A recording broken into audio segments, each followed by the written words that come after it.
Estamos no ar para mais um Beats Podcast e hoje eu tenho uma presença encantadora aqui. A gente vai falar um pouquinho sobre carreira de marketing internacional, Brasil, Portugal, Espanha, Itália. E, obrigado pela presença. Eu que agradeço. Estou aqui com a Bruna Santarelli. Oi, gente. Queria agradecer o convite primeiro. Bom, meu primeiro podcast, como eu falei, né? Normalmente a gente é a cabeça que prepara tudo, mas a gente não faz ali, não está na linha de frente, pelo menos não aparecendo para todo mundo. Então, é um prazer estar aqui com vocês hoje. Prazer é nosso. Conta um pouquinho onde você nasceu. A gente faz uma pergunta com frequência aqui, que é quem é a Bruna na fila do pão? Olha, não vou falar que eu não sou ninguém, porque eu já sou muita coisa, aliás. Mas, bom, eu nasci em São Paulo, sou filha de mineira com descendente de italiano e moro na Europa já tem 5 anos, também já morei na Califórnia, mas agora estou mais tempo pela Europa. Sou da zona norte de São Paulo, de Santana, onde parece uma cidade de interior, que nem aqui, todo mundo se conhece. Cara, Santana é o lugar que eu mais gosto de São Paulo. Sério? Eu também. Eu acho que é um lugar que você sente que você não está em São Paulo, mas tem toda a estrutura de São Paulo. E, bom, trabalho com marketing minha vida toda, desde os meus 17 anos. E, bem, é isso. Sou solteira, sou esportista também. E é isso. Gosto de viajar, faço toda a minha vida é focada muito para conhecer novas culturas. Você conhece um bar lá acho que é em Santana, que é o Embaixador? Já ouviu falar? Não. Não? Putz, não. Depois segue eles no novo? Instagram. Não, tô 5 anos fora, né? Meio Vai que saber que eles fazem uma espécie de marketing que é meio depreciativo do próprio bar, né? Sério? E aí eles ganharam muitos seguidores, assim, por esse tom de comunicação, assim, é muito legal. Legal. Fala depois que eu quero conhecer, né? Eu cheguei, né? Agora tem 6 meses que eu tô aqui no Brasil. Tem muita coisa diferente, assim. No mesmo lugar que eu morava, eu já não conheço mais. Eu fico, nossa, tem isso novo, nossa, tem outra coisa. Parece que pouco tempo aqui em São Paulo faz muita diferença, assim. Se transforma muito rápido, né? Muito rápido. Legal. E aí você falou que você começou essa jornada aí, né? Uhum. Você estudou marketing ou publicidade? Eu fiz publicidade no Mackenzie, me formei em 2007, Aí, lá, a gente tinha que habilitar, né? Depois de 6 meses, você habilitava ou para criação ou para marketing. Uhum. E aí, eu escolhi a parte de marketing para me especializar. Então, me formei ali. Depois, fui para a Europa também para fazer master e a pós-graduação em Lisboa. E também fui para a Califórnia para fazer especializações lá em pensamento criativo e liderança. Que legal. E o que você faz de esporte? Que você falou que você é esportista? Olha, jogo vôlei, jogo beach tênis, está na moda hoje em dia, né? O beach venceu, Hoje eu vejo muita gente aí, tem até Instagram especializado, né? Tá no hype. Uhum. Mas eu jogava já antes, quando não era, não era muito famosa. Quando não era modinha. Quando não era moda. E eu era atleta de polo aquático, mas também parei de treinar para começar a trabalhar. E é isso, jogo vôlei e jogo beach tênis. Legal. E você jogava o polo aquático por onde? Eu jogava pelo Espéria, que também é o clube da Zona Norte, que é em Santana. Legal, bacana. E aí, a primeira, você fez marketing, fez publicidade com ênfase em marketing. Isso. E aí, você foi trabalhar em algum lugar ou você falou, não, vou me especializar mais ainda e depois eu vou trabalhar? Então, na minha cabeça, quando estudante, eu pensava, nossa, vou fazer logo depois que eu terminar a faculdade, eu já faço umas pós, um mestrado. Mas aí, eu entrei num processo de seleção de estágio na Editora Abril. Uhum. Eu trabalhei na Abril durante 8 anos. E aí, fiquei lá por muitos anos, então meio que já acho que no segundo ano da faculdade eu já tinha começado o estágio. E aí, enfim, aí não demorou para até eu fazer a minha especialização, assim, Legal. né, seguir. A Abril era um monstro, né, cara? Era, Putz, cara, o melhor lugar que eu trabalhei, assim, até eu era apaixonada, assim, pelo ambiente que a gente tinha, porque quando a gente trabalha, né, eu costumo falar, né, as pessoas brincam de falar que é família. Eu não acho que é família, mas é uma parte muito importante da sua vida, porque a gente passa mais tempo no trabalho do que com os nossos familiares. Então, querendo ou não, você tem que ter um ambiente que seja saudável, né, para as pessoas, porque aquilo é a maior parte da sua vida.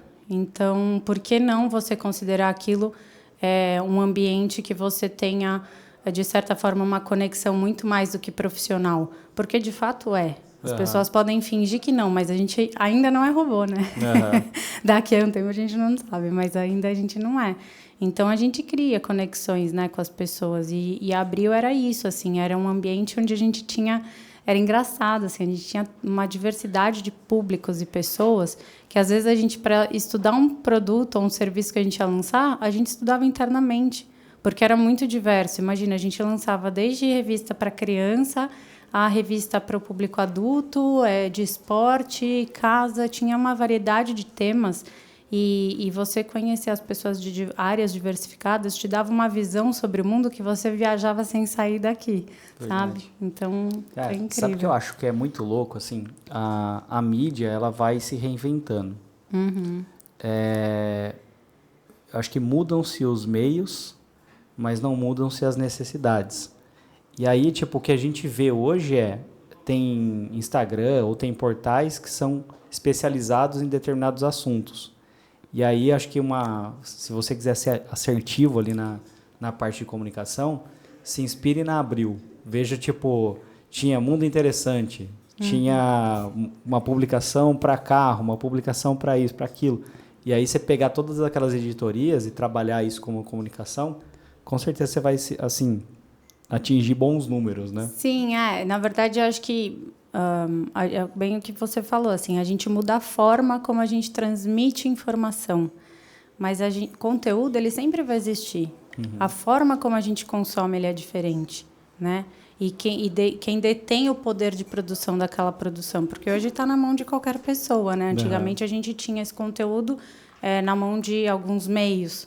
Então eu acho que isso é o futuro, né? A gente ter essa comunicação via nichos que as pessoas vão consumir conforme o interesse e não elas só serem atingidas pelo que demanda uma fonte de produção de conteúdo. E a Abril fazia isso muito bem. Até internamente era engraçado, a gente sabia quem trabalhava na Caras, quem trabalhava no Mundo Interessante, quem trabalhava na Super Interessante, quem trabalhava na Casa Cláudia, porque iam passando os grupos. A nossa diversão do horário do almoço era ficar sentado vendo os grupos passarem e a gente adivinhar de onde era, assim, sabe? Capricho. Identificava a tribo ali, né?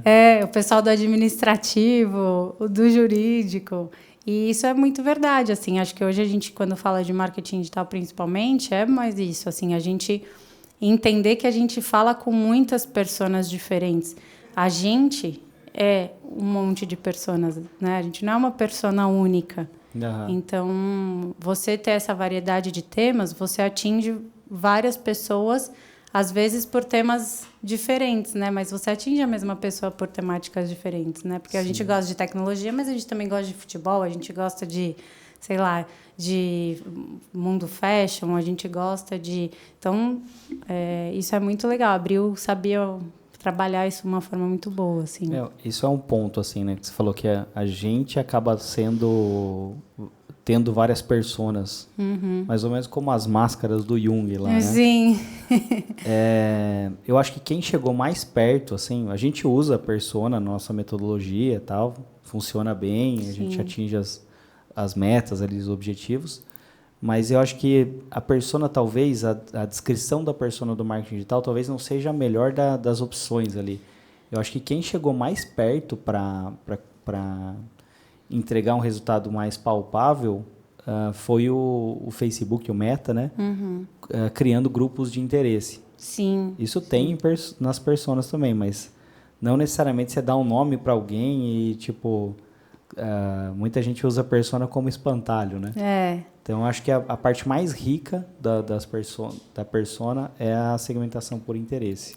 Sim, porque, na verdade, ainda mais hoje, né? A gente já, o pessoal, meus amigos que usam Tinder, né? Eles falam, agora não dá para você saber quem é. Não, só de olhar a pessoa, você deduzir, não, essa pessoa, ela gosta disso, ela faz, né? Ela, sei lá, ela tem esse perfil de consumo. Não tem mais muito como a gente definir as pessoas por você olhar ou por ela gostar de uma temática única. Então, é importante até a gente pensar sobre isso, porque ela te dá um direcionamento à persona, né? Quando a gente como né, com agências, eu já tive 2 agências de performance digital. Então, a gente sabe que é difícil, você vai trabalhar um cliente, você vai ter um direcionamento ali, porque o cliente entende que quem é o cliente ideal para ele é um. A gente já está trabalhando ali e vendo que o cliente dele é outro. E tem o cliente que ele quer atingir. Então, assim, as personas, elas te dão um direcionamento. Mas é importante entender que o marketing digital, ele vai se transformando. E muitas vezes esse processo de aprendizagem, ele não é rápido. Apesar das pessoas acharem que tudo relacionado à internet é rápido, é para ontem. Não é. A gente tem todo um caminho a ser traçado e aprender junto. Porque a gente começa, mesmo se a gente for fazer campanha para as nossas próprias empresas, no meio do caminho as coisas vão mudando. Então, por mais que você aplique técnicas, né, que são importantes, acho que todo mundo tem que entender, eu vejo até engraçado assim, as fórmulas de lançamento. Todo mundo, não, porque eu fiz o curso com tal pessoa. Não que eu não acho que as pessoas têm que estudar, muito pelo contrário, acho que a gente tem que dividir conhecimento, acho que tem que estudar sim. Mas não achar que a mesma coisa funciona para todo mundo, que não é verdade, é muito personificado. Para cada cliente, né, a gente vê que funciona com uma especificidade diferente. Ao mesmo tempo, a gente aplica algumas técnicas e essa é uma delas. Então, eu vejo hoje assim, é muito mais importante a gente entender como as pessoas pensam. Por isso que o lado da psicologia de marketing é muito importante, que é o que eu vejo que poucas pessoas investem o tempo nisso. Acho que todo mundo se focou muito mais nas plataformas, nas técnicas, né? Mas pouco nessa parte estratégica de você entender como as pessoas pensam naquela região, porque tem isso também. Quando você muda de país, quando você muda de cultura, é completamente diferente sobre o mesmo assunto, como elas pensam ou como elas buscam no Google ou numa plataforma de busca. Concordo em gênero, número e grau. Eu acho que as pessoas focam muito mais na ferramenta do que no resultado. Focam na ferramenta esperando um resultado, mas não focam no pré, que é entender que existe um outro ser humano do outro lado. Então, tipo, falam, é B2B ou B2C?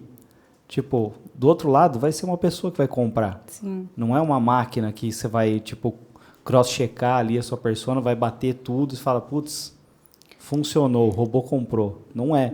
É uma pessoa do outro lado, tem coração, tem dias bons, dias ruins, enfim.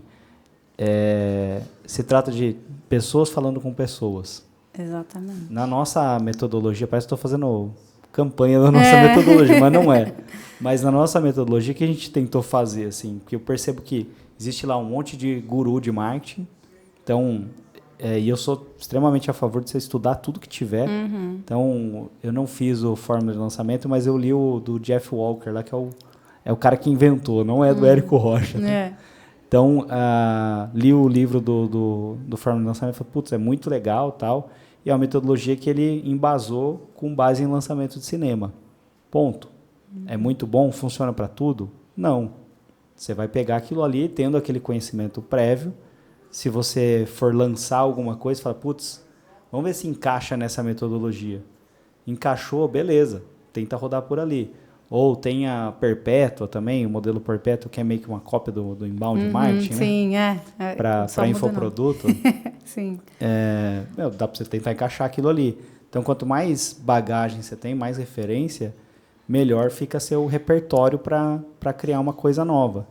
E aquilo que funcionou, mesmo o inbound marketing, né? Que tá na moda, tá meio saindo da moda já. Já tá.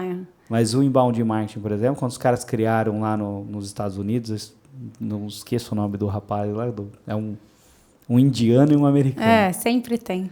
Quando eles criaram a metodologia, era a época que você tava no Facebook, clicava na matéria que estava no Facebook, ele jogava você para um outro site. Então, ele levava você para um site externo. Então, e você fazia muita... E AdRank também não existia. Ele entregava muito, assim. Então, você fazia muita grana levando gente para o seu site. E aí funcionava toda a lógica de você levar para o seu site, material rico ali no conteúdo. Clicou no material rico, baixou, converteu, vendeu. E assim, funcionava bem. Só que o próprio inbound marketing já não é inbound marketing faz muito tempo. Sim. Acho que o que fica de lição do inbound marketing é a jornada de compra. Acho que é o principal ponto ali que a gente pode observar como positivo, né? Sim, eu acredito muito nisso, assim, que a gente tem que entender mais as pessoas, apesar de a gente estar trabalhando com tecnologia, ou chegar a trabalhar com máquinas, inteligência artificial, machine learning. O mais importante é a gente entender exatamente isso, assim, como são as pessoas hoje. Porque as técnicas, elas vão mudando, o nome, eu acho maravilhoso que a gente, principalmente marqueteiro, adora usar um nome em inglês. Na verdade, a gente vive disso, né? Exatamente, parece que a pessoa sabe mais. De vender mais. o novo, né? E, nossa, ela tá fazendo uma técnica super nova, quando você vai ver, na verdade, o cara mudou uma coisa. Ou, às vezes, a gente já trabalhava daquela forma, só alguém foi lá e lançou algo falando que existe aquilo daquela forma.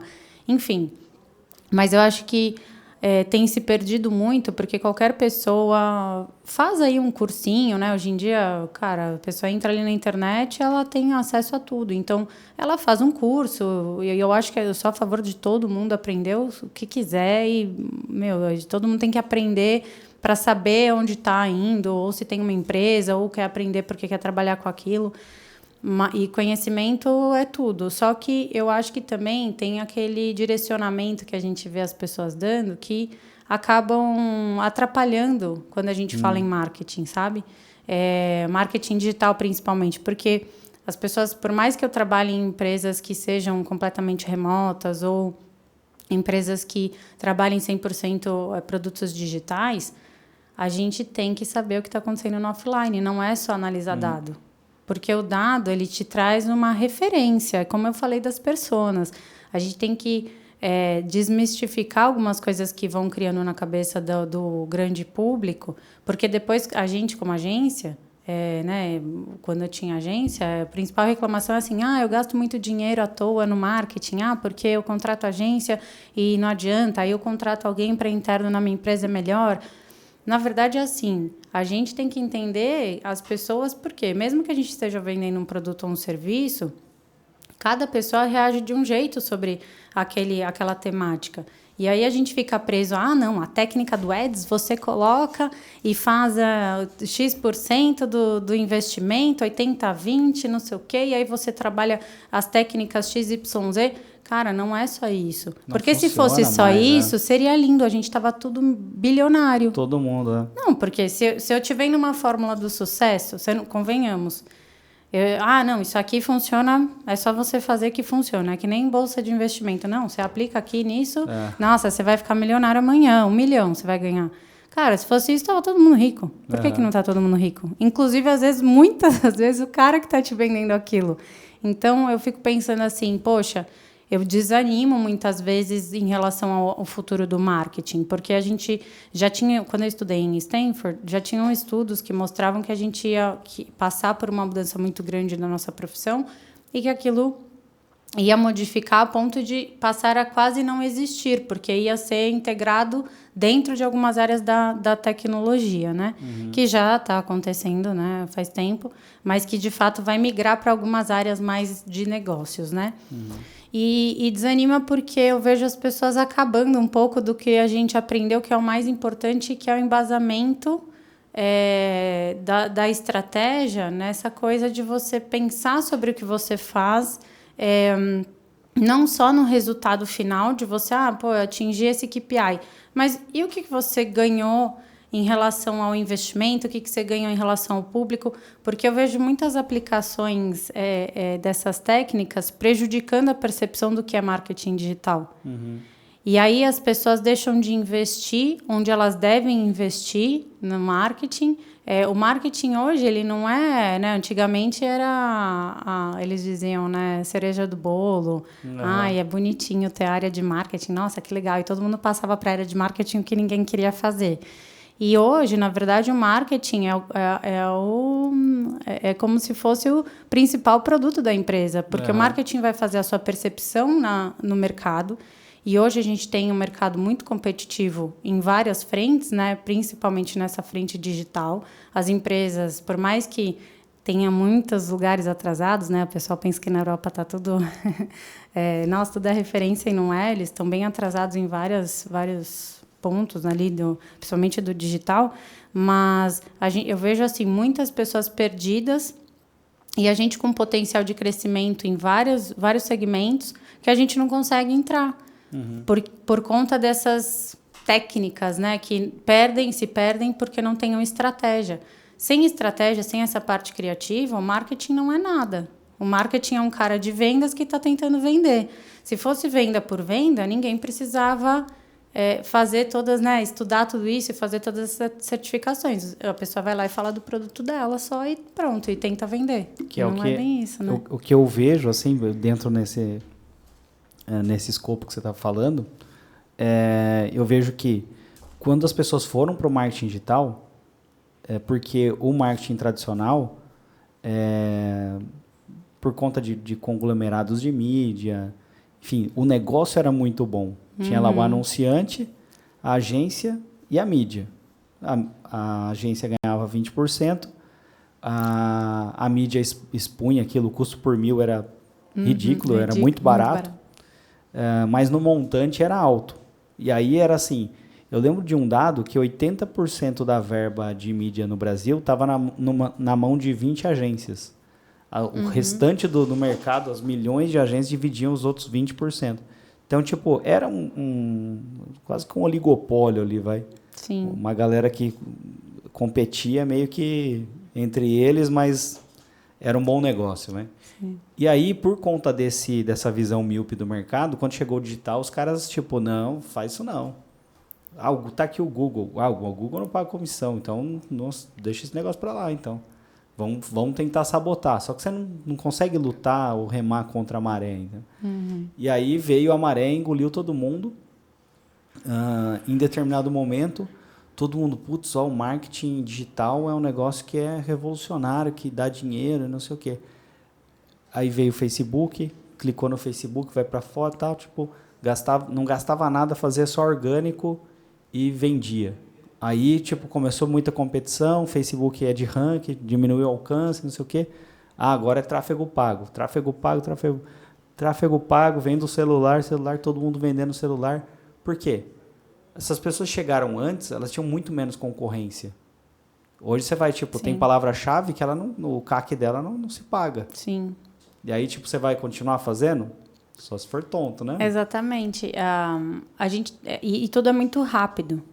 A gente está falando isso, parece que foi, nossa, um século. Não, são 5 anos. A gente tem uma velocidade de mudança da nossa área de negócios que é impressionante, assim. Mas, aí que eu acho, tu parece um Faustão, né? Mas aí que eu acho que é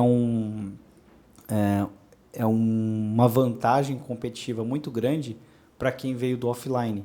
Sim. Por quê? Você já viu tudo isso acontecendo. Você sabe o que é branding, você sabe o que é mala direta. Hoje eu estava ouvindo um podcast, cara, não, porque o que mais funciona hoje é você mandar uma carta, uma mala direta.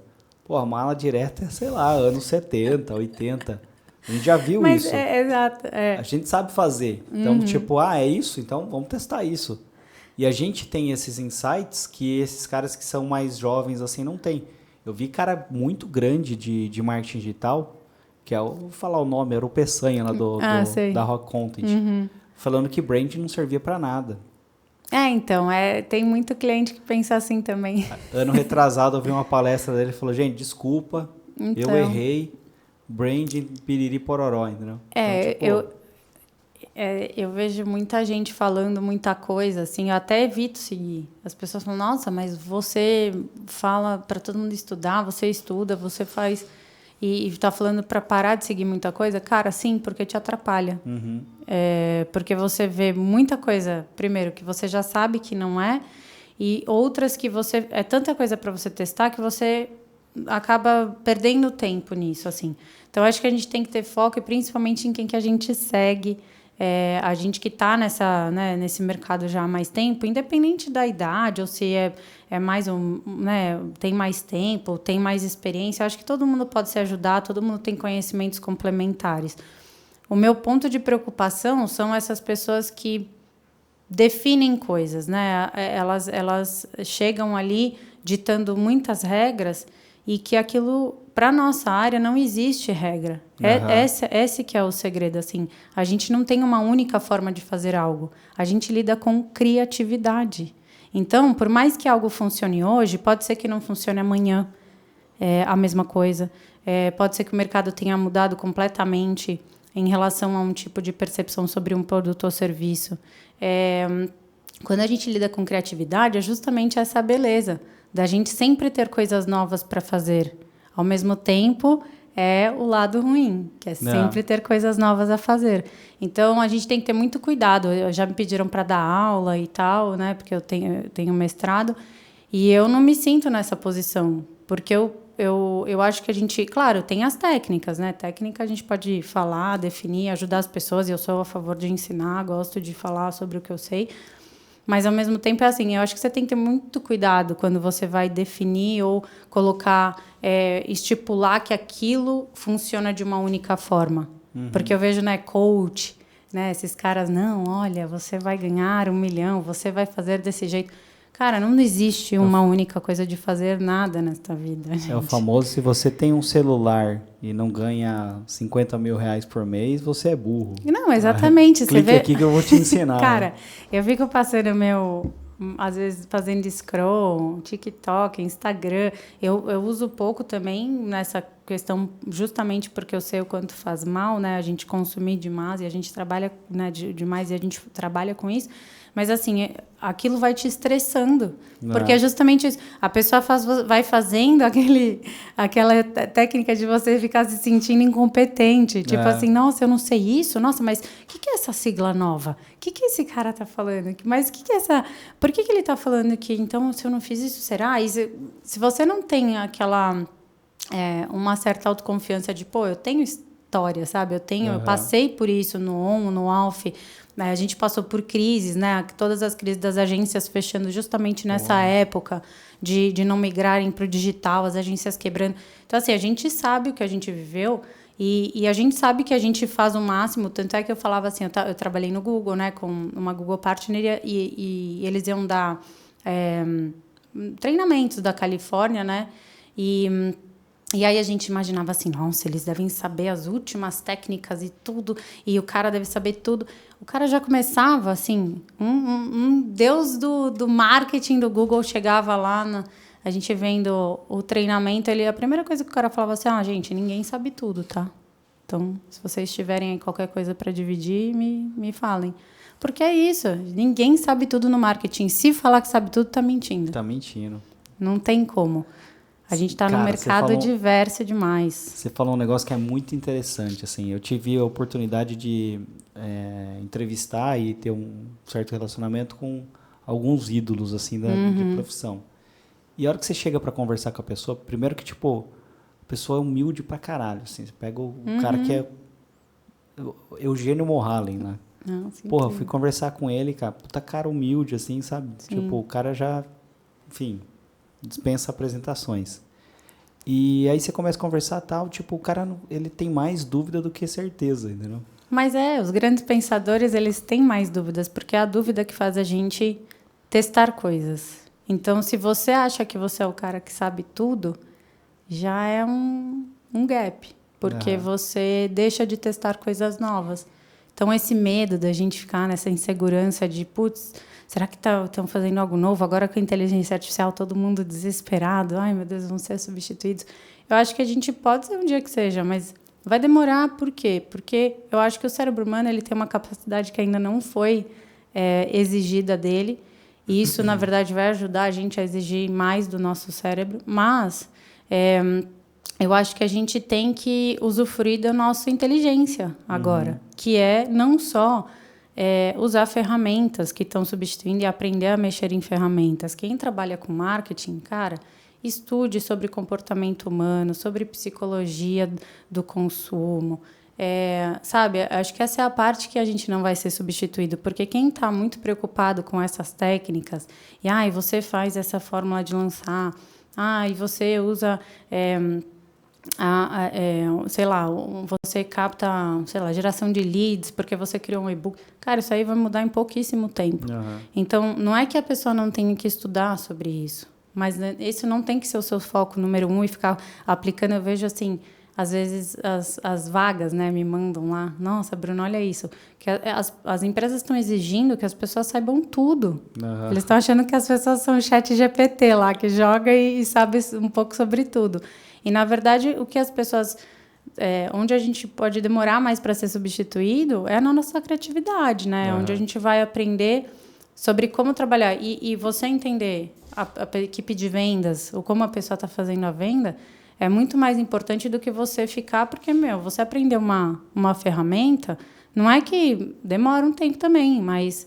Quer dizer, você consegue, é só fazer um curso, você vai lá, vai ficar aplicando, depois você pega um produto ou um serviço, foca ali, você vai aprender. Agora, estudar o comportamento humano, aprender essa parte, você pode usar qualquer técnica, qualquer que vai funcionar, né? Qualquer plataforma, enfim, qualquer cliente, segmento. Se você entende essa parte, que é o que a gente estava falando do branding, estudar as pessoas, é o mais importante para você ter sucesso em qualquer área do marketing que você vá trabalhar, né? Acho que tem uma questão também que falam o chat GPT vai substituir piriri pororó, né? Eu adoro isso. A calculadora não substituiu os matemáticos. Então, você vê que existe uma grande demanda hoje de empresas contratando matemáticos. É o cara que manja de estatística. Sim. Porque não é o resultado que a máquina te dá que vai levar aquilo a uma conclusão. É um ser humano olhando e falando, isso aqui faz sentido, isso não faz sentido. Sim. Você vê que, cada coisa que já saiu do chat GPT, assim, do meu, teve comando que eu já dei para ele, falou, não, escreveu. Eu falei, o louco tá bravo hoje. Eu falei até para minhas amigas, eu falei, gente, eu sou a única que pede por favor e desculpa e obrigada para o chat GPT. Elas, nossa. Eu falei, não, porque de fato uma hora isso vai acontecer, que ninguém está esperando, né? Só as pessoas que estão meio desesperadas, mas eu não vou muito por aí, assim. Eu acho que as pessoas estão pensando muito pouco sobre o benefício do que está acontecendo, né? Como toda revolução. Você vai ter os que estão na linha de frente, você vai ter os que estão no meio do caminho que vão simpatizar, né? Isso é muito change management. E você vai ter os caras que vão empatar aquilo que está acontecendo. Mas não tem o que você segure contra uma revolução, né? Uma revolução digital. E ninguém vai substituir ninguém. A gente vai evoluir. Para mim, essa é a questão. Ferramenta, é martelo e serrote. Exatamente. Quando o cara desenvolveu o serrote, o cara que trabalhava na mesma área sem usar serrote ficou para trás, né? Então, ou o cara aprende a usar o serrote, ou o serrote vai... A gente teve que se adaptar. O que eu estudei de marketing, né, no Mackenzie não é a mesma coisa que eu trabalho hoje, não é o mesmo conhecimento que eu tenho hoje. E não só por uma questão de experiência de execução, porque tudo mudou.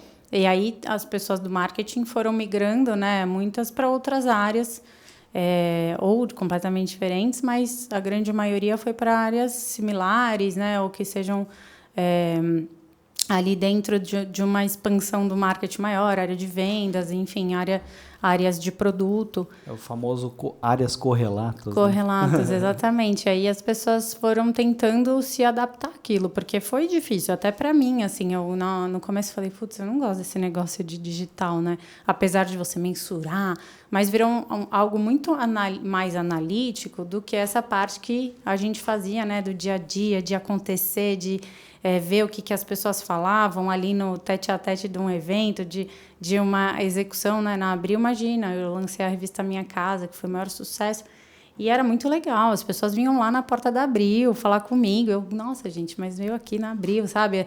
Então, era diferente, né, essa percepção Claro que hoje tem o outro lado, dos influenciadores e tudo mais. Mas eu acho que a gente tem muito que ter essa consciência do tá tudo bem não saber tudo. Tá tudo bem a gente ter coisas a aprender. Tá tudo bem a gente pegar um produto ou um serviço e aprender junto com o cliente. A questão é expectativa versus realidade. A gente é cobrado como se a gente tivesse que saber tudo e que a gente já tivesse que prestar resultados e contas. Nada gera resultado rápido. Você pode ter pontualmente um sucesso numa campanha. Claro que pode.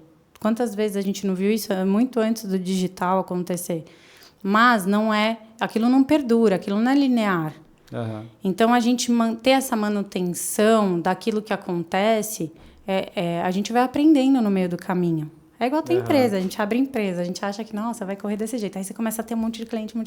Aí você fala, nossa, vai dar tudo certo. De repente você começa a perder cliente, aí você tem um funcionário que entra com ação contra você, aí você tem problema porque a plataforma não sei o quê. Então, eu acho que a gente ter calma e muita serenidade para entender que o mundo está mudando numa velocidade muito rápida. A nossa profissão, ela também está acompanhando essa mudança. E a gente tem o nosso tempo, né, o nosso timing de aprendizagem sobre o que está acontecendo. Então, assim, não adianta ficar também querendo executar tudo, né? E aprender tudo, e todas as técnicas. Eu vejo muita gente investindo muito dinheiro nisso, e aí chega depois não tem dinheiro para colocar onde deve, sabe, das empresas. A maior parte dos meus clientes em Portugal, por exemplo, a maior reclamação deles é essa, assim. Não tem um cliente que eu não tive lá, ou que eu tenho hoje, que não reclamou das agências de marketing, assim. Então... Cara, assim, de 10 reuniões que a gente vai fazer de venda, 7 tem uma experiência ruim. Pelo menos 7, tipo, que externam. Exato. Mas eu acho que isso é atribuído, assim, veio a onda do marketing digital, aí tinha o cara que era, sei lá, corretor de imóveis, virou marqueteiro. O cara que não era, tipo, não fez nada, tinha um canal no YouTube, virou marqueteiro. E aí esses caras vinham com um discurso muito, muito fácil, assim, muito sedutor, e esses caras acreditaram na mentira que eles queriam. Sim. E aí depois o cara fala, putz, não é bem assim, né? Sim. Não vai funcionar da noite pro dia. Porque mesmo eu passei por esse processo, assim... Um último, assim, a gente costuma ser a segunda ou a terceira agência. Tipo, a gente nunca é a primeira. Porque a gente meio que vem e o cara, não, isso não vai acontecer desse jeito.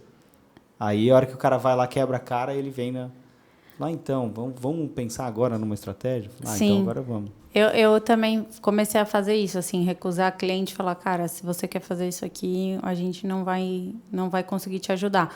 Porque é muito isso, assim, eu passei por isso quando a gente abriu a agência lá em Lisboa, que era justamente isso, assim, não, olha, a gente vai trabalhar com Success Fee e a gente vai fazer essa campanha e vai aplicar isso, isso e isso.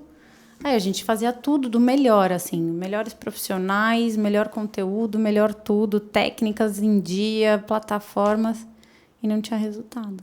A gente, o que aconteceu? Aí o cliente, mas vocês falaram que em 3 meses já ia ter resultado, porque vocês falaram não sei o quê. E aí quem falou que vai ter resultado? Aí eu vi que, né, na época meu sócio estava lá. Não, 3 meses, a gente já começa a ver. Eu falei, gente, 3 meses é aprendizagem de público. Independente do tipo de negócio, de serviço, o cliente já está ativo nas redes, não está. Minimamente você está fazendo ainda integração em 3 meses, você está vendo o processo a jornada de compra daquele cliente, né? Você está entendendo o funil daquela empresa, então, né, o funil de vendas daquela empresa, as personas, né, que você vai trabalhar com aquela empresa. Então, é muito cuidadoso isso da gente prometer esse sucesso para o cliente, porque eles falavam muitas vezes, eu ouvia assim, mas vocês não são minha equipe de marketing, por que eu tenho que aprender com vocês? Eu falei, você não vai aprender. Você vai aprender com qualquer marketing, qualquer empresa, qualquer área interna, porque o marketing é um processo. Ele é um processo de aprendizagem. Ele não é único. Não é, eu vou aplicar isso hoje, amanhã tem resultado, aí depois eu aplico de novo. E chega uma hora que mesmo a técnica não funciona mais para aquela empresa. Tanto é que eu falo, né? O lifetime o tempo de vida desse cliente em agências de marketing, ele é curto. Porque chega uma hora que você já não tem mais criatividade para lidar com o mesmo produto, o mesmo serviço. Não. Chega uma hora que se você não muda a sua equipe interna, se você não vai passando, se você não vai migrando para parceiros, aquilo vai se perdendo, né? Então, e vai deixando de ter resultado. É muito complicado porque a gente está falando de algo que a gente tem que vender, às vezes, todos os dias, um produto, um serviço. A cada 15 dias você tem que trocar uma campanha de um produto, de um mesmo produto. Ou seja, chegou ao longo do ano, quantas campanhas novas você fez para o mesmo produto? Então, é igual o time de futebol, né? Que o cara ganha tudo, chega no topo do mundo e aí depois começa a perder. Sim. Que é porque, tipo... É isso. Pô, tem que mudar, mas vai mudar o quê? Muda pra onde? Exato. E aí, tipo, eu acho que assim, você tem que encontrar o formato. Achou o formato? Funcionou? Pedala. Então... Parou de funcionar? Vai encontrar outro formato. Pedala. Acho que é essa a vida. Né? A gente não tem aquele conforto de falar assim, nossa, eu faço assim, é desse jeito. Eu gosto muito do português, que o português ele fala assim, né? Ele fala que funciona assim. Aí eu falo, até quando?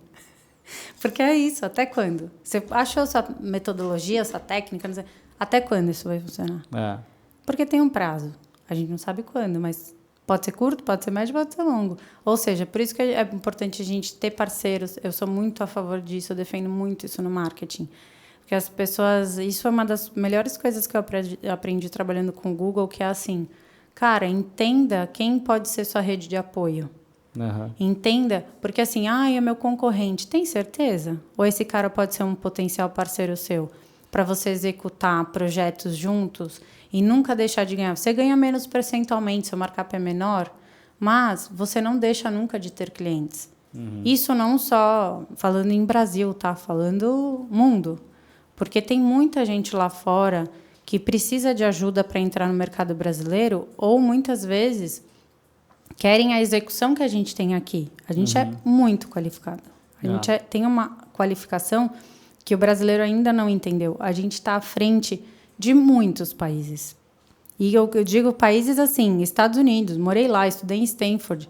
A nossa qualificação era muito maior do que muitos profissionais que eu conheci lá. Então, a gente prestou serviço para algumas agências nos Estados Unidos e a gente percebia que era... Tipo, pegou o treinamento deles e era meio que beabá. Sim. Você fala, caraca, velho, você tá recebendo em dólar? Exatamente. Tipo... Como é que você faz isso? Eu digo muito assim, que a gente tem essa percepção do patinho feio, né? De, nossa, somos do Brasil e tal. Só que a gente é uma mistura de muitas raças e a gente tem uma criatividade. Eu falo que a gente é o caramelo do mundo, sabe? Que a gente se faz em qualquer ambiente, cara. A gente é muito inteligente, a gente é muito rápido para pensar em soluções. Em qualquer aspecto, em qualquer área. Então, assim... A gente tem um valor e a gente tem uma garra de trabalhar que, para a gente viver o básico no Brasil, a gente precisa trabalhar além da conta, né? Além do que é necessário, o mínimo básico. A gente trabalha muito além para ter o básico. E aí, quando a gente vai lá para fora, você vê que as pessoas entregam o que elas precisam, muitas vezes o menos do que elas precisam, para ganhar muito bem. Então, elas não têm essa necessidade que a gente vê aqui. E aí a gente chega lá, a gente já trabalha há 10, 15 anos, a gente tem 3 faculdades, a gente tem especialização, a gente fala X línguas. E os caras olham pra gente e falam assim, não é possível que você tenha essa idade e você já fez tudo isso. Você chega lá, Portugal, os caras começam a trabalhar com 24, 25 anos. E assim, para ser estagiário numa empresa, a gente já está trabalhando desde os 16, 17, sei lá. Eu comecei com 13. Então, exato, muita gente começou. Nem pode mais, hoje, né? Quer dizer, hoje em dia o pessoal começa até cedo, mas não, acho que não classificam eles, mas os influenciadores, jovens e tal. Então, assim, eu vejo que a gente não tem esse conhecimento do tipo, cara, procure fazer conexões de negócios, não só entendam as pessoas como seus concorrentes. Faça parcerias, porque isso é importante para a nossa evolução, inclusive da gente manter essa qualidade do marketing. Porque era que nem quando lançou o celular, que todo mundo tirava foto e achava que era fotógrafo, sabe? Quando lançaram os sites, que aí começaram os estagiários a escrever tudo errado, porque aquilo vai se perdendo qualidade. né? Então, eu vejo hoje que é isso que a gente está perdendo. Qualidade de uma profissão muito bonita, cara. A gente faz qualquer empresa sair do buraco. A gente é capaz de destruir ou de construir uma empresa incrível. E é verdade, a gente tem aí estratégias que a gente vê, políticas principalmente. Cara, hoje o marketing digital é uma arma na mão das pessoas. Então, eu acho que a gente tem que ter esse cuidado e a seriedade de entender o que a gente está, para onde a gente está indo e a gente se ajudar, também, né? Exatamente, que a gente perdeu muito isso no meio do caminho. Onde que ficou a ética profissional, né? Não tem problema, eu não vejo problema qualquer pessoa poder fazer um curso e aprender, muito pelo contrário. Eu gosto de saber que muitas vezes pessoas que não tinham nenhum estudo ou não tinham condições, hoje estão aí ganhando dinheiro e tendo uma profissão bacana. O meu único ponto é assim, eu acho que a gente né, já está nessa profissão há um tempo, de direcioná-las nesse sentido, de mostrar o que é ética, de sabe assim, direcionar onde que é o melhor caminho, porque não é só aprender aquelas técnicas e não é só usar só usar algumas plataformas. É, de fato, você entender o porquê você está fazendo aquilo. A gente começou no marketing, por quê? Porque a gente gosta, cara, de ver aquele, né, ter um processo criativo, da gente solucionar um problema do cliente, ter sucesso. Nossa, eu lembro da gente vibrando quando tinha aqueles eventos e tinha sucesso, ou fazia uma venda. Cara, aquilo era um negócio astronômico, assim, a gente ficava super feliz, a gente trabalhava junto. Hoje eu vejo que é muito, né, muito mais ego, do que qualquer outra coisa. É verdade. E como é que você foi parar no Google? Conta essa história pra gente. Cara, eu estava trabalhando... Eu trabalhei, né, 8 anos na Abril, então várias pessoas que eu conheci lá foram para outras empresas, né, ao longo dos anos. E aí uma das minhas estagiárias da época, depois tinha passado já alguns anos, ela era diretora numa empresa, ela me convidou para ir trabalhar com ela, e aí ela me convidou para esse projeto pontual. Quando eu estava executando esse projeto, que era uma empresa, chamava Minha Vida, era o maior site de saúde do Brasil, acho que ainda está no ar. E aí ela, enfim, me apresentou algumas pessoas, e eu conheci um cara que era um cara da equipe de vendas do Google. E aí ele falou que tinha esse parceiro que estava precisando de ajuda para abrir a parte de estruturar, né, a parte de marketing e eventos na Google Partner dele, né, que tem os Google Partners aqui no Brasil e em vários lugares. E aí eu entrei para fazer esse projeto com ele. Então foi aí que eu passei a trabalhar com o Google e entender os produtos e serviços. Isso foi em 2016, acho. 2015, 2016. E aí comecei a trabalhar com o Google, né, com a equipe da Califórnia, e apliquei algumas técnicas, inclusive essas por eu ter trabalhado em várias áreas do marketing, né, vendas, na área de gestão, enfim, eu aplico algumas técnicas que surtiam muito efeito na parte de resultados, né, mesmo financeiros. Legal. E aí a equipe da Califórnia me chamou para fazer uma reunião com eles, enfim, perguntaram o que eu estava fazendo aqui no Brasil para eles levarem para lá também. Que massa. Foi bem legal. E aí aí você foi para Portugal, e aí lá em Portugal você foi para trabalhar com marketing. E como é que foi essa história? Na verdade, eu tava trabalhando no Google essa época, eu queria fazer uma especialização, porque eu já estava, né, já tinha feito tudo na minha carreira e faltava ter uma pós. E eu não queria fazer aqui no Brasil, eu queria fazer lá fora, justamente por eu achar que o investimento aqui é muito injusto, principalmente a gente falando das boas faculdades. E aí eu fiz o cálculo e falei, cara, vale a pena eu fazer lá fora e morar lá fora, pelo mesmo valor. E, aí comecei a pesquisar. Eu estava trabalhando, né, no Google essa época, com o Google lá de Austin. E aí eles falavam muito isso, assim, nas apresentações, que a Lisboa era o Vale do Silício Europeu. Porque o governo tinha feito, né, vários benefícios fiscais para as agências, para as empresas abrirem startups, enfim, e também a mão de obra mais barata da Europa, né? Os salários são muito baixos. Hoje deve estar girando em torno de 800 euros. Mas na época que eu cheguei era 600 mínimo, e pouco, o salário mínimo. Aumentou ano passado. Aumentou um pouquinho ano passado, mas assim, absurdo. E aí, muitas empresas foram para lá, né? Depois do Brexit, muitas empresas também de UK foram para lá. E aí, nessa de ouvir que era o Vale do Silício, eu falei, eu tenho conhecimento, as empresas estão indo para lá, eu acho que é um bom momento também de eu unir o útil ao agradável. Eu vou fazer uma pós, que, né, o custo-benefício vai ser um pouco mais do que eu fazendo aqui numa faculdade de nome, e, ao mesmo tempo, consigo ajudar essas empresas a fazerem essas fusões e migrarem para lá, enfim. E aí fez o que eu fiz. Aí fui para lá, comecei a fazer uma pós, depois emendei com um mestrado, né, em marketing e marketing digital. E aí depois, ao mesmo tempo, fazendo algumas fusões com algumas agências lá de marketing digital. Foi aí que também uma das propostas foi eu abrir a minha própria empresa, porque eu cheguei, né, tipo, com essa percepção, nossa, venho aqui, vou trabalhar, né, vou dar meu conhecimento para uma empresa. E quando eu comecei a trabalhar com as empresas lá, eu fui percebendo que eu tinha mais conhecimento que os donos das agências. Eu tinha mais conhecimento que o professor da minha universidade. Eu perguntei para o meu professor, na terceira semana que eu estava lá falando sobre growth hacking, eu perguntei para ele, professor, então, mas e as técnicas de growth hacking e tal? Isso era 2018. Ele falou, o que é isso? Eu falei, putz, acho que eu estou no lugar errado. Então, eles estavam bem atrasados, assim. E aí, uma dessas empresas que eu fui cuidar da fusão, um dos sócios me chamou depois para abrir uma agência com ele, justamente por isso, porque eu tinha o conhecimento de mercado, tinha o conhecimento de marketing, né?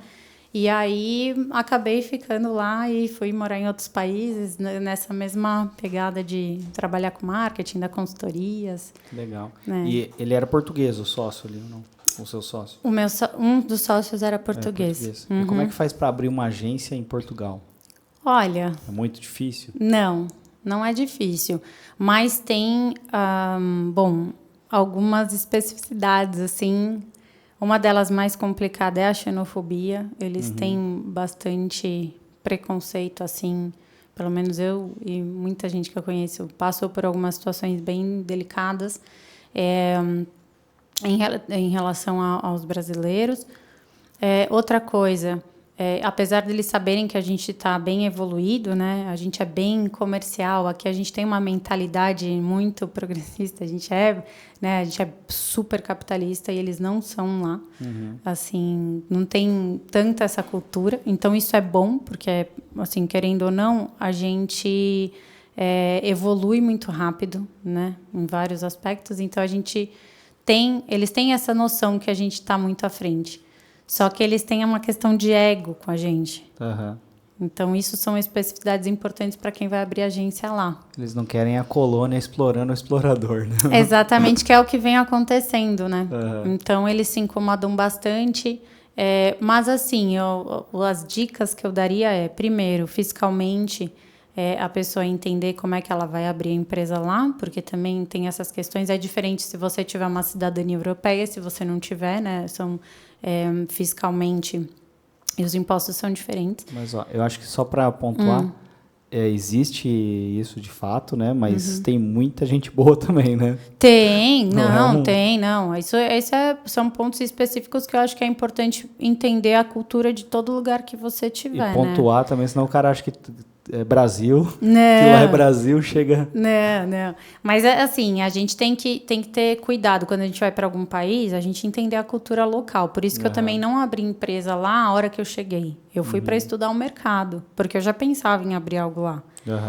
Só que a gente tem que entender, principalmente quando você viaja, você já vê que tem essas diferenças, as pessoas ficam indignadas. Nossa, mas a pessoa me falou isso, a pessoa fez isso. Cara, você tem que entender que é cultural. A mesma forma quando as pessoas chegam aqui e ficam horrorizadas com muita coisa.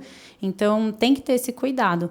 E, ao mesmo tempo, é assim, tem mercado, dá para ir para lá. Talvez vocês tenham uma percepção, né, o grande público, de que, nossa, vou ganhar em euro.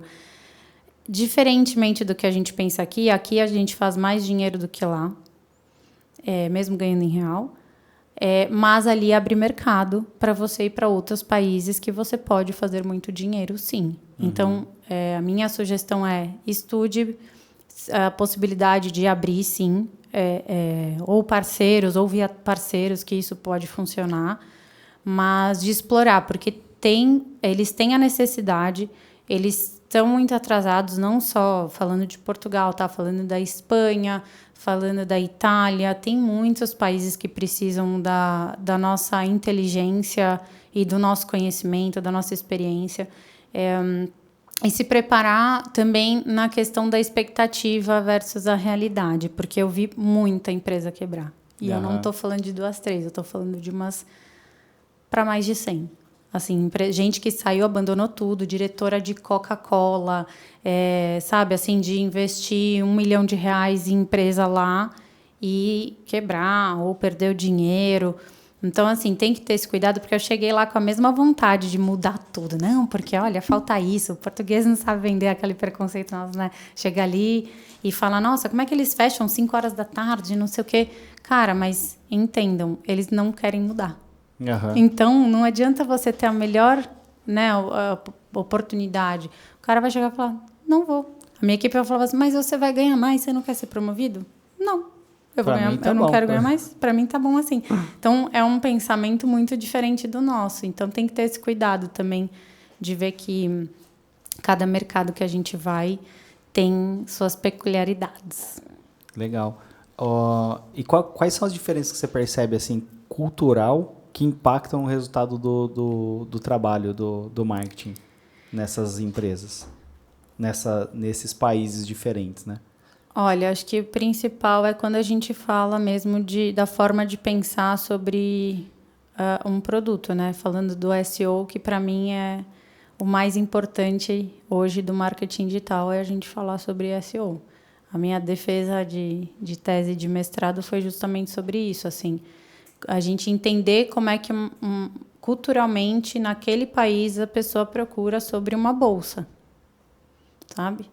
Então, tem essas peculiaridades também, essas são buscas específicas. Você tem que entender culturalmente aquele país. Porque, muitas vezes, eu fiz campanha para a Alemanha, fiz em Portugal, aí convertia muito em Portugal, não convertia na Alemanha, ou convertia na Alemanha. Aí também tem muito essa coisa assim, mas eu traduzo o conteúdo. Cara, não existe isso. Você traduzir conteúdo é assim, claro, você tem um site, você tem as páginas. Agora, se você está tentando fazer, né, aplicar técnica para converter cliente em outros países, você tem que se adaptar de verdade para aquela região. Porque não é só adaptar e não é escrever tudo em inglês. Quando você vai para... A gente fala inglês, todo mundo aqui fala inglês no Brasil? Não fala. Aí você vai para a Itália, ninguém fala inglês, cara. 10% da população que fala inglês. Você vai para a Espanha, as pessoas não falam inglês. Tipo assim, só nas cidades... Na Alemanha, cinema é tudo dublado. Sim. Ninguém quer assistir filme, os caras querem ver o cara falando alemão. Né? Então, exatamente. Em Portugal eles traduzem tudo, não tem essa que nem o marqueteiro que fica falando, né? Briefing, budget. Tá. Não tem isso, eles traduzem tudo. Então, quando você faz uma campanha, muito disso também, em Portugal, por exemplo, você traduzir para o português. Tá em português, vai funcionar lá. Esquece, eles vão ficar muito nervosos, eles não gostam. Principalmente porque o volume de pessoas do Brasil é muito maior. Então, a maior parte das plataformas, tudo que é traduzido para português, é português do Brasil. E aí eles falam que a gente fala brasileiro. A gente não fala português, a gente fala brasileiro. Então, eles têm isso também. Então, por isso que aí você fala, pô, Bru, mas aí eu vou ter que morar em todos os países? Não é isso. Mas eu acho que você pode ter parceiros que te deem esse conhecimento regional. Porque, por exemplo, as campanhas que eu fiz na Alemanha, elas não funcionavam porque a gente estava colocando as palavras erradas. A gente traduziu, mas não era aquele tipo de palavra que se usava naquela região. Então, quer dizer... Você pega o sul da Alemanha, é uma coisa, a Bavária é outra coisa. Completamente. Norte é outra coisa. Exatamente. E, às vezes, tem coisas culturais que são sérias, né, nos países, né? Às vezes, você envolve religião, às vezes, uma piada que você traduz naquele país é uma coisa absurda. Tem muita coisa. Teve uma vez também... Tem coisas muito peculiares. Assim, eu atendia um cliente da Arábia Saudita. Imagina, né? Ah, pô, legal. Era uma academia para mulheres na Arábia Saudita. Nossa.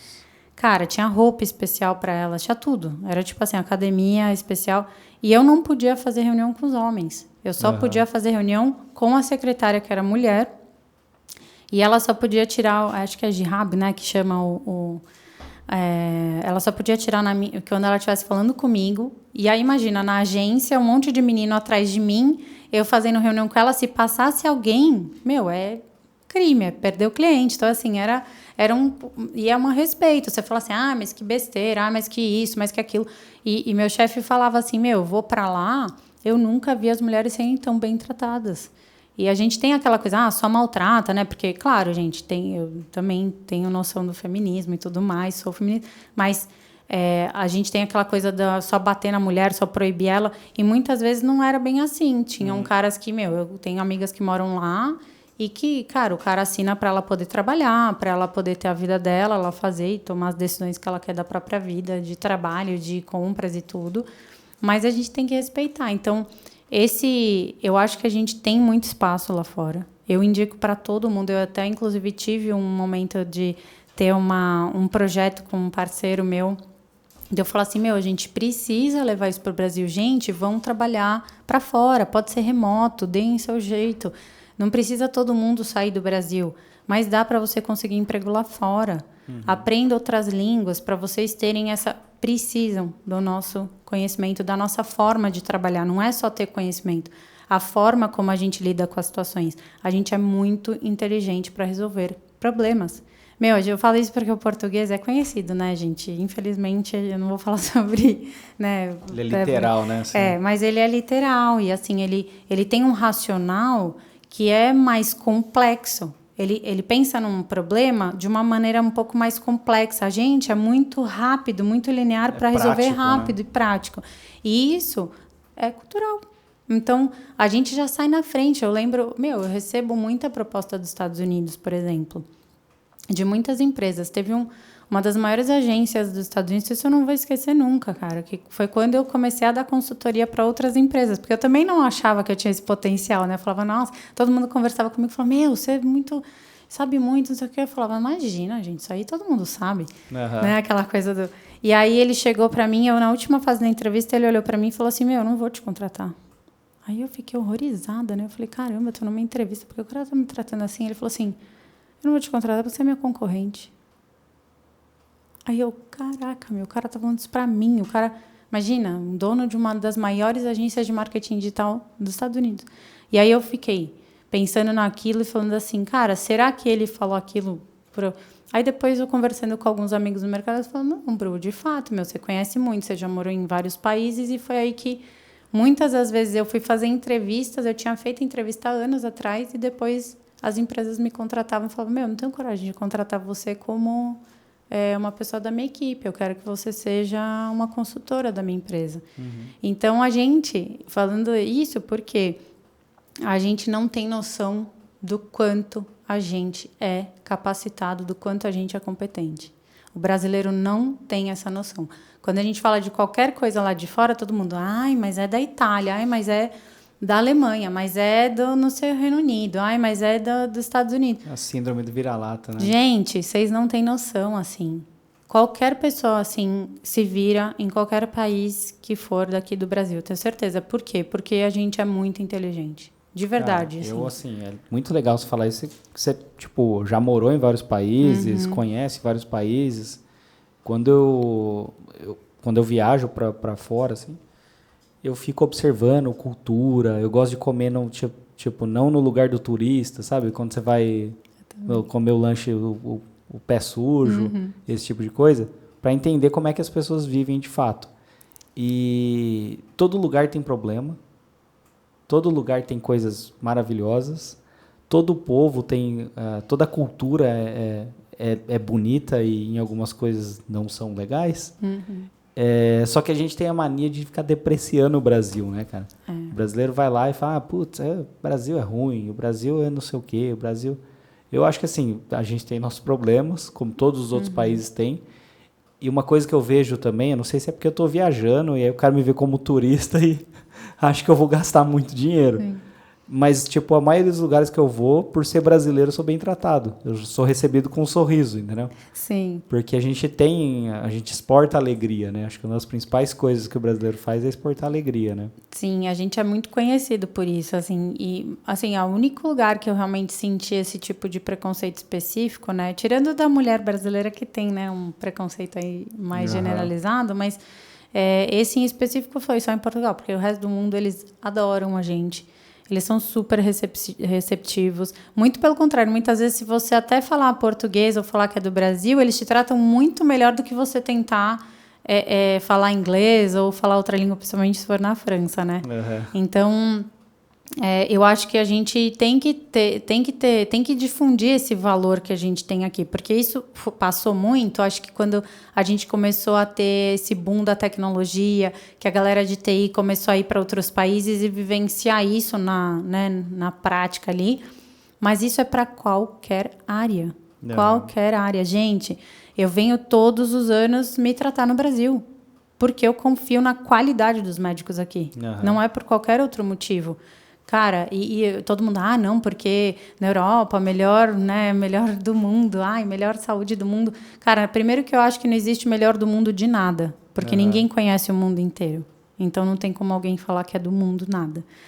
Outra coisa que a gente tem uma qualidade na execução, um cuidado na execução do que a gente faz, porque a gente é exigido. Se você não for minimamente bom aqui, você não se mantém em nada. Uhum. Porque a gente, aqui o volume de pessoas é muito grande. O famoso Brasil não é para amadores. Exatamente, né? A gente tem que ter. E a gente sai, muitas pessoas, né? A gente tem aqui, talvez eu e você, a gente está numa posição mais privilegiada, mas a maioria das pessoas, elas saem do nada, cara. Elas saem de situações e, de repente, elas estão ali empreendendo, de repente, elas são donas do próprio negócio, elas vão trabalhar. Eu vejo muitos brasileiros, assim, trabalhando em vendas. Cara, a gente não tem concorrente pra gente em vendas.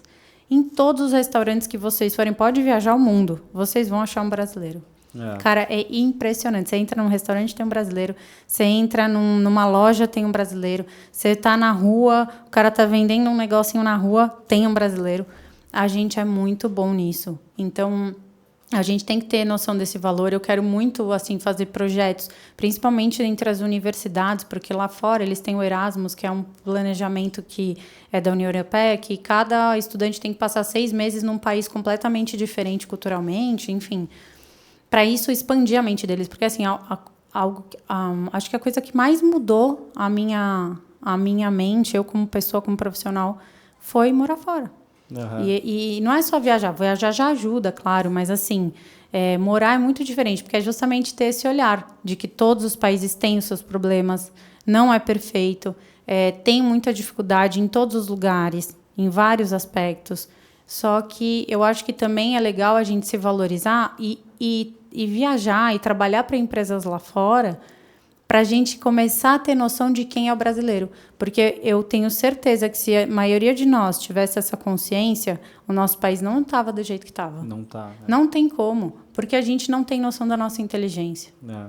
A gente é muito Você falou que desvalorizado internamente. Você falou que a gente tem uma visão muito mais capitalista, né, do mundo. Eu acho que o Brasil é um país com regras socialistas e cabeças capitalistas. Exatamente. E aí, isso. Tipo, é aquilo. Você coloca uma bola de ferro na perna direita, uma bola de ferro na esquerda, uma algema e fala, agora corre que o chinês está vindo aí. Né? Exatamente. É bem essa cena. Mas a gente permite que isso aconteça. Porque, assim, as cabeças pensantes vão embora e não falam nada. E é uma questão de ego, porque as pessoas parecem que querem mostrar que elas são mais porque elas têm mais dinheiro, mais poder e aquilo... Cara, vai tratar isso na terapia, meu. Porque pra que você quer ter ego e tá num país que é maravilhoso? Gente, a gente é o melhor país do mundo. A gente tem tudo aqui. A gente tem produção interna das melhores do mundo. Tudo que eu vou comer lá fora... de fruta, de um monte de, né, tipo, cara, soja. Quando eu vou ver, as coisas são produzidas aqui. Eu fico horrorizada, eu falo, cara, estão vendendo o melhor que a gente tem para fora, porque a gente não tem poder aquisitivo internamente para gerar nossa economia. Que isso? O que a gente está fazendo? A gente está se vendendo. E aí, assim, eu acho que a gente, conforme a gente trabalha isso, das pessoas, pô, terem essa consciência de ver o que acontece lá fora, porque é muito bonito o que a gente vê nos filmes, o que a gente vê na TV, que querem que a gente veja, porque isso tem outra coisa. A gente só vê o que eles permitem que a gente veja. É. A gente acha que, porque qualquer coisa que acontece aqui, nossa, isso aqui é, como é que é? Comunismo? Porque estão...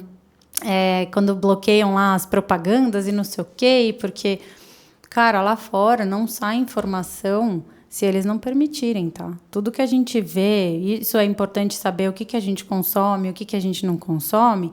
Por quê? Porque eu morei em Los Angeles, morei em Berkeley. Cara, eu nunca vi tanto mendigo na minha vida. E eu moro em São Paulo. Então, assim, eu tinha medo de sair na rua. Meu amigo era a câmera da TNT, uma vez ele foi filmar um crime que era, tipo, a irmã matou o irmão porque ele sujou a calça, manchou a calça dele. Tipo, um negócio assim. Então, assim, eles têm esses crimes lá, é perigoso. Eu morei em Oakland, do lado de Oakland, que é a cidade mais perigosa dos Estados Unidos. E tem os crimes que tem aqui. Só que a diferença é como são reportados para o mercado internacional. Por quê? Porque eles não vão deixar de ter as pessoas indo para os Estados Unidos. Então, aquela ideia que a gente tinha, né, de quando eu fui para a Disney com 9 anos, tipo assim, nossa, a gente está no país, né, de primeiro mundo, não existe mais isso, gente. Esquece isso dos Estados Unidos. Então, a gente não tem mais que referenciar dos Estados Unidos, né? É igual Paris, né? Que Paris, tipo, são duas Paris. Que a pessoa sonha ir e a Paris das pessoas que já foram. Exatamente. Então, eu achei, assim, de fato, é maravilhoso, lindo, assim. Mas, cara, é muita gente. Tem muita gente na rua vendendo droga e, tipo, gente morando na rua. Sim. E bairro que a polícia não entra mais. Sim. Tem, tipo... tem coisa muito esquisita lá. Sim, tem, gente. Tem em todos os lugares. Tem Dublin... Todos não, né? Não, tem alguns Dublin. países que não. Mas, assim, tem Dublin, tem Barcelona, tem... Cara, você vai viajando, você vai vendo... Poxa, peraí, isso também tem aqui, isso também tem lá. Então, onde que a gente pode melhorar? Que talvez a gente também tenha um nível de qualidade de vida melhora no Brasil. Porque problemas todos os países vão ter. Eu acho que a gente tem que parar de se referenciar aos outros ou se ficar se comparando. A gente tem aqui né, e vem piorando muito. Eu tenho muito medo de vir para cá agora, porque... eu vi que realmente depois da pandemia todos os países pioraram e a gente, claro, tem uma desigualdade muito grande, muito maior, e a gente tem um país gigantesco, gente. Então, assim, é muito mais difícil de você manter um controle aqui. Só que, ao mesmo tempo, eu vejo assim, cara, são pequenos ajustes que a gente fizesse que já ia melhorar muita coisa. Infelizmente, a gente ainda não tem, né, uma direção, uma administração, porque eu penso assim, gente, será que as pessoas não entendem que políticos são funcionários nossos? Não, porque o dinheiro que a gente paga de imposto é um salário que a gente está pagando para os políticos. Para eles resolverem alguns problemas. Exatamente. Né? E você colocaria alguém que não entende sobre administração para administrar a sua empresa? Então, por que as pessoas colocam no poder pessoas que não sabem administrar? Entendeu? E não estou falando, gente, né, não só a favor de partido nenhum, não estou falando disso, mas assim, eles são referências para as pessoas, eles são referência para a população que não tem educação, que não tem quem ter quem dá uma referência de nada. Então, essas pessoas que estão aí aparecendo, os influenciadores, os políticos, celebridades, essas pessoas são referência. Então, a gente tem que ter cuidado quando a gente leva conhecimento para as pessoas, quando a gente fala sobre política, porque a gente não é referência do Brasil. Quem está em São Paulo não é referência do Brasil. Gente, você começa a viajar ao Brasil, você fala assim, cara, eu não sabia que meu país era assim. Quando eu fui aprender sobre o Brasil mais lá fora do que morando aqui. As pessoas que tinham viajado falaram, você sabe que Manaus é assim? Você sabe que em Belém, né, tem esse problema? Você sabe que em Curitiba Alagoas, tal coisa? Você sabe que Alagoas... Cara, você sabe que no Acre é assim? Então, eu acho que a gente tinha que ser mais humilde nesse sentido e pensar muito mais em política como estamos contratando uma pessoa para gerir a nossa empresa. Como a gente cobra alguém que é da sua empresa? Como que você fala sobre essa pessoa? Você fica adorando essa pessoa que você contratou? Não tem Tipo, você fica cobrando essa pessoa e você fica, né? Tipo assim, você não tem um viés. Mas... Porque, para mim, a gente tem várias ideias boas. É igual religião. Você tem várias ideias boas sobre várias religiões, várias filosofias de vida. E você vai adaptar conforme o caso. Como é que você vai gerir uma empresa só com um viés único? Que é o que a gente está falando agora. O marketing, você não tem um viés único. Você vai aprendendo e vai para cada cliente fazendo uma coisa. Mas ó, aí que está o problema da rede social. Que o algoritmo reforça, aquilo te dá reforço positivo sempre. E o reforço positivo faz com que você acredite que o mundo é daquele jeito que você gosta. Exatamente. Quando você vê alguém com uma opinião contrária, aí nascem aquelas tretas gigantescas. E os políticos se apoderaram disso. Então ele pega seu grupo de interesse e diz que ele defende todo aquele grupo de interesse. Então a pessoa passa a amar aquele político.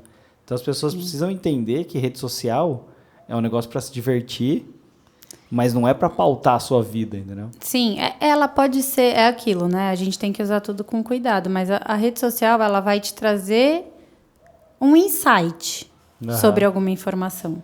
E aí, qual que é o seu dever? E procurar saber sobre aquela informação se te gerar interesse. E não acreditar naquela informação. E aí você vai buscar fontes seguras de informação, sites confiáveis, de marcas confiáveis, profissionais qualificados, artigos científicos, para você ter certeza daquela informação. Então, não é que a rede social ela pode te dar uma curiosidade sobre um assunto, pode te dar insights, pode te dar... Né? Mas você acreditar numa informação porque você viu ali, isso é muito perigoso, em vários aspectos, não só em política, né? Para tudo. Né? Bruna, queria te agradecer, cara. Foi um adorei, prazer enorme meu primeiro podcast. Te conhecer, viu? Nem doeu. Prazer enorme te conhecer. Um pouco mais, né? Deixa seus contatos, né? Como é que faz para as pessoas te encontrarem? Tá. Ai, gente, eu que agradeço. Eu amei muito. Foi, olha, muito melhor do que eu esperava. Legal. Vou aproveitar a leva aqui. Siga a Beats também nas redes sociais. Então, na maioria delas está beats.digital. No YouTube, a gente está com o Beats Podcast, que é essa página aqui, esse canal que vos fala. E me siga também nas redes sociais. Eu tô como Adriano Klump. Vou soletrar o Klump, que é muito difícil. É KLUM de Maria, P de Pato, P de Pato. Muito obrigado e até o próximo. Valeu!